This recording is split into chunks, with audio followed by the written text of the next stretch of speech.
Hi friends, இன்றைக்கி நம்ம கிச்சனில் என்ன பார்க்க போகிறோன்னு பார்த்தீங்க அப்படின்னா பன்னீர் ஃபிங்கர்ஸ். இது ரொம்ப டேஸ்ட்டாக இருக்கும். சட்டுன்னு செய்திடலாம். ஈவினிங் ஸ்கூல் விட்டு வர குழந்தைங்களுக்கு நல்ல ஒரு ஸ்நாக்ஸ் ரெசிபியாக அது இருக்கும். ரொம்ப ரொம்ப ஈஸியான ரெசிபி. வாங்க இதை இப்போ எப்படி செய்கிறதுன்னு பார்த்துடலாம். பன்னீர் ஃபிங்கர்ஸ் செய்கிறதுக்கு நான் இன்றைக்கி ஹட்சன் பிராண்ட் பன்னீரை தான் இன்றைக்கி வாங்கியிருக்கேன். பன்னீர் எல்லாத்தையும் நல்லா இது மாதிரி நீள நீளமாக கட் பண்ணி எடுத்துக்கோங்க. இதுக்கப்புறம் ஒரு பிளேட்டில் ஒரு ஸ்பூன் ஜீரகத்தூள், ஒரு ஸ்பூன் மல்லித்தூள், ஒரு ஸ்பூன் மிளகாய்த்தூள், ஒரு 1/2 ஸ்பூன் மஞ்சள் தூள், இதுக்கப்புறம் ஃப்ளேவருக்காக ஒரிகானோ எடுத்திருக்கேன். ஒரிகானோவில் ஒரு 1/2 ஸ்பூன் எடுத்து நல்லா இந்த மாதிரி கையில் க்ரஷ் பண்ணி சேர்த்துக்கோங்க. இதுக்கப்புறம் இந்த பன்னீருக்கு தேவையான சால்ட், அதுக்கப்புறம் ஒரு டேபிள் ஸ்பூன் எண்ணெய், இதையெல்லாம் சேர்த்து நல்லா மிக்ஸ் பண்ணி விட்டுக்கோங்க. இது ரொம்ப கெட்டியாக இருக்கும், அதனால் கொஞ்சம் கொஞ்சமாக தண்ணி சேர்த்து நமக்கு நல்ல அந்த பன்னீரில் கோட் ஆகிற பதத்துக்கு நம்ம இதை ரெடி பண்ணி எடுத்துக்கணும். வேறு எந்த மசாலாவும் தேவையில்லை. இந்த 4லேருந்து 5 பொருள் மட்டும் போதும். இதை நல்லா மிக்ஸ் பண்ணி எடுத்துக்கோங்க. பன்னீர் நல்லா இதில் கோட் ஆகணும். ரொம்ப தண்ணி சேர்த்துட்டிங்கன்னா பன்னீரில் இது ஒட்டி பிடிக்காது. அதனால் நல்லா நமக்கு பன்னீரில் கோட் ஆகிற அளவுக்கு நீங்கள் தண்ணி ஊற்றி கொஞ்சம் கொஞ்சமாக மிக்ஸ் பண்ணிக்கோங்க.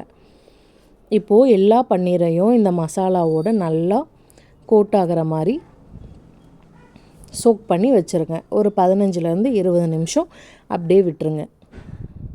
இப்போது ஒரு பேனில் பன்னீர் ஃப்ரை பண்ணுறதுக்காக எண்ணெய் சேர்த்துக்கலாம். எண்ணெய் கொஞ்சம் சூடானதுக்கப்புறம் பார்த்திங்க அப்படின்னா சோக் பண்ணி வச்ச பன்னீரை எல்லாத்தையும் ஒன்று ஒன்றா இதில் சேர்த்துக்கோங்க. பன்னீர் நல்லா ஒரு 15லேருந்து 20 நிமிஷம் ஊறணும். அப்போது தான் மசாலா ஃப்ளேவர்ஸ் எல்லாமே பன்னீரில் நல்லா ஊறி வந்திருக்கும். அடுப்பு மீடியம் சைஸில் வச்சு பன்னீரெல்லாம் ஃப்ரை பண்ணி எடுத்துக்கோங்க. பன்னீர் சட்டுன்னு வெந்துடும். ஒரு 5லேருந்து 10 நிமிஷத்துக்குள்ளேயே பன்னீர் வந்துடும். ரொம்ப நேரம் பன்னீர் வேக விட்டோன்னா ரப்பர் மாதிரி ஆயிரும். அதனால் போட்ட ஒரு 2 நிமிஷத்துலேயே நல்லா 4 சைடும் பெரட்டி விட்டுக்கோங்க. பெரட்டும் போது பன்னீர் ரொம்ப சாஃப்டாக இருக்கும். அதனால் நல்லா ஒரு ஃபோக் ஸ்பூன் வச்சு மெதுவாக திருப்பி விட்டுக்கோங்க. இல்லைனா டக்குன்னு பன்னீர் உடஞ்சி போயிடும், பிரேக் ஆயிரும். நமக்கு நல்லா ஃபிங்கர்ஸ் மாதிரி நீளமாக கிடைக்காது. அதனால் மெதுவாக ஒரு பக்கமாக நீங்கள் திருப்பி போட்டு ஃப்ரை பண்ணி எடுத்துக்கோங்க. இது நல்லா வெளியே கிறிஸ்பியாக உள்ள நல்லா சாஃப்டாக ஜூஸியாக இருக்கும். ஒரு 1/2 ஹவருக்குள்ளே நம்ம இந்த ரெசிபி செய்து முடிச்சிடலாம். ஸ்கூல் விட்டு வர குழந்தைங்களுக்கு ரொம்ப ஹெல்த்தியான ரெசிபி இது. இப்போது பன்னீர் எல்லா பக்கமும் நல்லா ஃப்ரை பண்ணி ஒரு கோல்டன் ப்ரௌன் கலரில் நமக்கு கிடச்சிருக்கு. பாருங்கள், கலர் எவ்வளோ அழகாக வந்திருக்கு அப்படின்னு. ஃப்ரை பண்ண பன்னீர் ஃபிங்கர்ஸ் எல்லாத்தையுமே டொமேட்டோ கெச்சப்போடு வச்சு பசங்களுக்கு கொடுங்க. ரொம்ப விரும்பி சாப்பிடுவாங்க. ரொம்ப ஹெல்த்தியான ஸ்நாக்கும் கூட. இந்த வீடியோ உங்களுக்கு பிடிச்சிருக்குன்னு நினைக்கிறேன். இந்த வீடியோ உங்களுக்கு பிடிச்சிருந்தது அப்படின்னா கிச்சன் ஸ்பாட் சேனலுக்கு சப்ஸ்கிரைப் பண்ணிக்கோங்க.